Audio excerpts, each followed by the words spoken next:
अगर भारत को विश्व गुरु बनाना है तो क्या युवाओं को बेरोजगार रखना है? आखिर देश के युवा कब तक बेरोजगार घूमेंगे? एग्जाम से लेकर के रिजल्ट तक में इतनी देरी क्यों? ये सरकार की कैसी नीति है?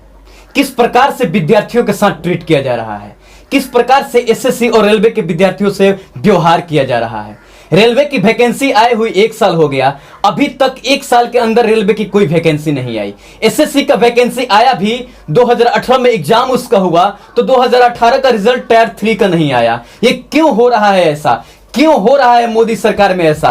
क्या मोदी सरकार इसके लिए जिम्मेदार है या इसका सिस्टम ही करप्ट है? आखिर सिस्टम को कैसे सुधारा जाएगा? आखिर सिस्टम युवाओं के साथ ही क्यों ऐसा दुर्व्यवहार कर रहा है? याद रखिए सरकार, युवाओं के साथ दुर्व्यवहार बहुत भारी पड़ेगा और बहुत महंगा पड़ेगा आपको, क्योंकि देश का युवा जब जब भी जागा है कुछ ना कुछ क्रांति आई है। जब भी देश का युवा जागा है क्रांति आई है। मैं पूरे भारत के विद्यार्थियों से अपील करना चाहता हूं, speak up for SSC exams और एसएससी रिजल्ट। आप सभी लोग ट्विटर पर इतना ज्यादा ट्वीट कीजिए कि स्पीक फॉर एसएससी रिजल्ट्स और एग्जाम ट्रेंड कर जाए, नंबर 1 पर जाए। मैं आप लोगों से एक बात का अनुरोध करना चाहता हूं कि सरकार ना जाने कितनी रैलियां कर रही हैं, ना जाने कितने मशवरे हो रहे हैं सरकार के। सरकार हर काम कर रही है, सरकार वर्चुअल रैली कर रही है चुनाव के लिए, लेकिन विद्यार्थियों के लिए, स्टूडेंट्स के लिए आखिर क्यों नहीं किसी प्रकार का स्टेप उठाया जा रहा है? सीईटी ठीक है,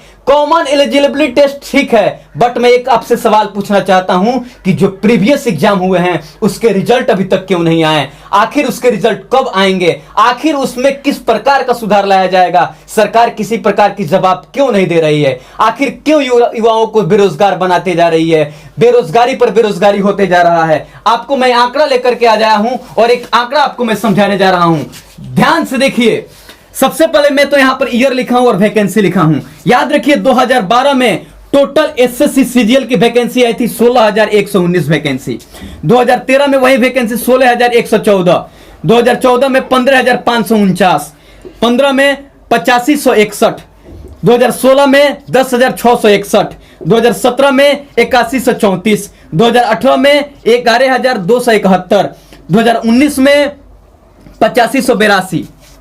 यहां पर 12 से लेकर के 19 तक का अगर सफर देखा जाए तो 12 से लेकर के 19 तक के सफर में डायरेक्ट वैकेंसी 50% कम क्यों हो गई? जबकि हमारे देश की जनसंख्या बहुत ज्यादा बढ़ रहा है, युवा पढ़ रहे हैं। सिर्फ डिजिटल भारत ही बनेगा क्या? सिर्फ डिजिटल भारत ही बनेगा? डिजिटल भारत की तरह युवाओं को जॉब भी देना है कि नहीं देना है? हम पूछते हैं आप सरकार। मीडिया का जो काम है वो भी अपना कर्तव्य भूल चुका है। उसका काम जो है मेन क्या करना, वो अपना काम कर नहीं रही है ठीक से। उसको मसाला मिर्ची सिर्फ चाहिए। स्टूडेंट्स जाए भाड़ में, उनके करियर जाए भाड़ में, ये उनको सोचना नहीं है। वो ये दिखाते नहीं है कि एग्जाम्स में क्या हो रहा है, कैसे धांधली चल रही है, एग्जाम्स में बच्चों का क्या रिजल्ट बन रहा है कि नहीं बन रहा है, कितने साल एग्जाम दिए हुए हो गया, रिजल्ट कितने दिन बाद आ रहा है, अभी तो कोई पता ही नहीं है उसका क्या होने वाला है। वेंडर डिसाइड ही नहीं हो पा रहा है, वेंडर कौन होगा, ये एसएससी की तरफ से ऐसे ऐसे बयान आ रहे हैं। तो मीडिया को तो सिर्फ मसाला मिर्ची चाहिए ना। मीडिया आपकी बात नहीं दिखा रही है, वो भी दिखाएगी। बस आप सब एकत्रित तो होइए, सारे स्टूडेंट एक साथ। ये जो कैंपेन चल रहा है ना, speak up for SSC railways students, इसमें आप सब, ये जितने भी हमारे टीचर्स इकट्ठा होकर आप लोगों को बता रहे हैं, आप लोगों के साथ जुड़े हुए हैं, तो इसे आप ट्विटर पे ट्रेंडिंग पे जरूर लेके आइए। और इसके लिए ऐसा नहीं है कि एक बार जाके एक ट्वीट कर दीजिएगा तो ये ट्रेंडिंग में आ जाएगा। इसके लिए आपको लगातार ट्वीट्स मारने होंगे और सबको एक साथ इकट्ठा होना होगा, ताकि ये बातें वहां तक पहुंचे, उन गद्दी पे बैठे हुए लोगों तक पहुंचे। खास करके ये जो सिस्टम बना हुआ है, इसका कौन जिम्मेदार है, ये कैसे पता चलेगा? ये आप और हम दिखाएंगे, ये मीडिया नहीं दिखा रही है ना। आपको क्या लगता है, ये जो सुशांत सिंह का केस चल रहा है, बहुत अच्छा बात है कि मीडिया इसमें काम करे, लेकिन क्या सिर्फ यही मैटर है? और ये केस में भी मीडिया क्यों आ गया? क्योंकि हम लोग इकट्ठा हुए थे, हम सब साथ थे, तभी मीडिया ने काम किया। उसी तरह से आप सब साथ रहिए, मीडिया करेगी और आपकी बात सुनेगी। बहरे आदमी भी सुनेंगे जब स्टूडेंट्स बोलने लगेंगे एक साथ, एक आवाज में। Speak up for SSC railways students hashtag use करना है ट्विटर पे, सब एक साथ करेंगे और हम सब आपके साथ हैं।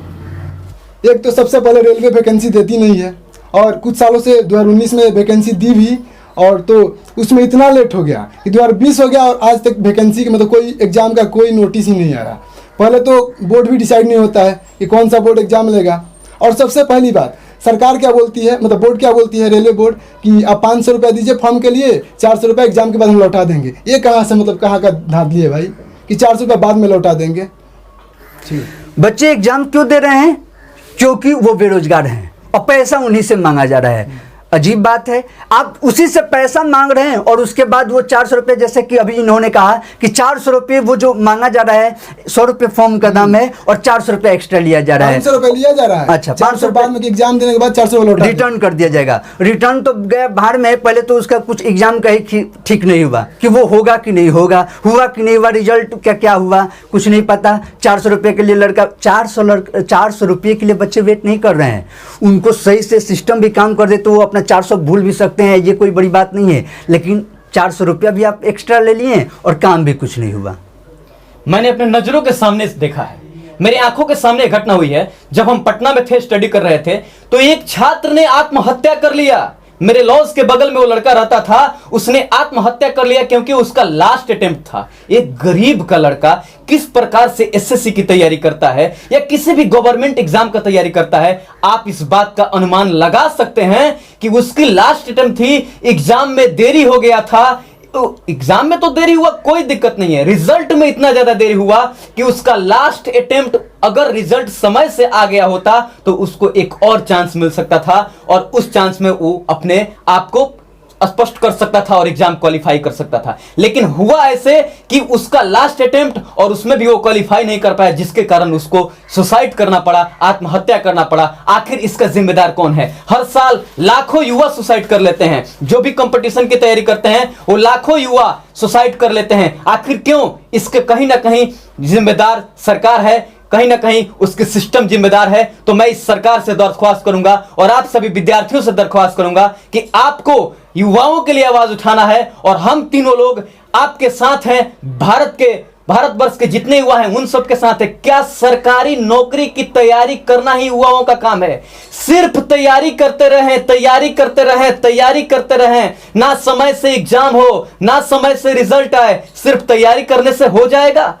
क्या यही सिस्टम है आपका? सिर्फ इसी सिस्टम को लेकर के आप इतना बड़ा बखेड़ा खड़ा कर रहे हैं, मन की बात कर रहे हैं, विद्यार्थियों की बात नहीं कर रहे हैं। आखिर क्यों ऐसा हो रहा है? मैं आवाज उठाता हूं और स्ट्रांगली रिकमेंड करता हूं आप सभी विद्यार्थियों को कि ज्यादा से ज्यादा संख्या में पहुंचिए और ज्यादा से ज्यादा संख्या में ऑनलाइन जाकर के ट्विटर पर ट्रेंड्स कराइए, speak up for SSC and railway students. हम ये नहीं कह रहे हैं कि सरकार ने कोई काम अच्छा किया कि नहीं किया, हम लोग को फिलहाल उससे मतलब भी नहीं है कि कितना अच्छा काम हुआ है, क्या क्या हुआ है, वो ठीक है, आपने क्या क्या अच्छा किया है वो सब सही है। यहाँ बात स्टूडेंट्स की है, उन छात्रों की है, युवाओं की है। अगर पूरे भारतवर्ष में या पूरे दुनिया से हम ये कहते हैं कि हमारे भारत में युवाओं की संख्या सबसे अधिक है, तो साथ साथ हमें ये भी बताना पड़ेगा कि उन युवाओं की संख्या में कितने को रोजगार है, कितने काम पे हैं, कितने काम कर रहे हैं। क्योंकि सबसे अधिक जनसंख्या होना एक बात है, लेकिन सभी के पास रोजगार होना दूसरी बात है। तो सरकारों को ये बात ध्यान रखनी होगी कि कम से कम युवाओं को रोजगार मिले। और वैसे भी सरकारी नौकरी के लिए फॉर्म भरता कौन है? गरीब घर का एक बच्चा। जो गरीब है वही ना फॉर्म भर रहा है, जो अमीर है वो तो बिजनेस, बहुत ज़्यादा जिनके पास पैसे है वो लोग तो बिजनेस कर लेते हैं, उन लोगों का काम शायद हो सकता है। लेकिन जो गरीब और मिडिल फैमिली के जो लोग होते हैं ना, वही सरकारी जॉब के लिए ये सब तैयारी करते रहते हैं। और तैयारी करने में क्या आपको लगता है कि घर पे बैठे हैं मज़े से तैयारी कर रहे हैं? उनको तैयारी करने के लिए अपने घर छोड़ के कहीं जाना भी पड़ता है। इस लॉकडाउन में वो लोग घर पे भी रहें, तो जो जाते हैं कहीं और पढ़ने के लिए तो वहाँ पे कोर्सेस लेना होता है, जो कि बहुत महंगे महंगे कोर्स होते हैं, तब वो करते हैं। अभी तो चलिए लॉकडाउन में जैसे ऑनलाइन के फैसिलिटी से संबंधित उसके बारे में कुछ बताइए। जैसे कि पेड कोर्स खरीद रहे हैं, जो भी गरीब स्टूडेंट है वो पेड कोर्स खरीद रहे हैं और उस पेड कोर्स की वैलिडिटी 1 साल की होती है। बताइए, अगर इसी प्रकार से वैकेंसी रुकती रही, एग्जाम रुकता रहा, तो क्या वो पेड कोर्स सिर्फ खरीद करके जब भी कोई विद्यार्थी तैयारी करता है तो रिसेंटली तैयारी करके रिसेंटली एग्जाम देता है तो उसके परिणाम ज्यादा आने के आसार होते हैं। लेकिन वो पेड कोर्स खरीद ले रहा है 2-2 हजार रुपए का, एक विषय का पेड कोर्स खरीद रहा है 2-2 हजार 3-3 हजार रुपए का पेड कोर्स खरीद रहा है। लॉकडाउन में उसकी इकोनॉमिकल स्थिति खराब हो चुकी है और पेड कोर्स खरीदने के बाद भी वो एग्जाम ना दे पाए तो फिर क्या होगा उसका? क्या होगा उसके करियर का, क्या होगा उसकी जिंदगी का, कौन देखेगा उसके माँ बाप को, कौन देखेगा उसके लाइफ को? ये बहुत बड़ी क्वेश्चन मार्क खुद उठाती है सरकार के ऊपर। गवर्नमेंट जॉब की तैयारी कौन करता है? एक गरीब का लड़का करता है या कोई मिडिल क्लास फैमिली का लड़का करता है जो इकोनॉमिकल काफ़ी वीक होता है। अब क्या होता है ना कि काफ़ी दिन तक तैयारी कर रहा है और कोई ठीक है नहीं है कि एग्ज़ाम कब लेगा। आखिर कब तक वो तैयारी करेगा, कब तक मतलब एग्ज़ाम का इंतज़ार करेगा? कल मॉर्निंग में मोबाइल उठाओ, ट्विटर पे जाओ और #speakup for SSC railway students type करिए और ट्रेंड पे लाइए, इसको लगातार टाइप करते रहिए। हम सब आपके साथ हैं। साथ हैं। जय हिंद, जय भारत।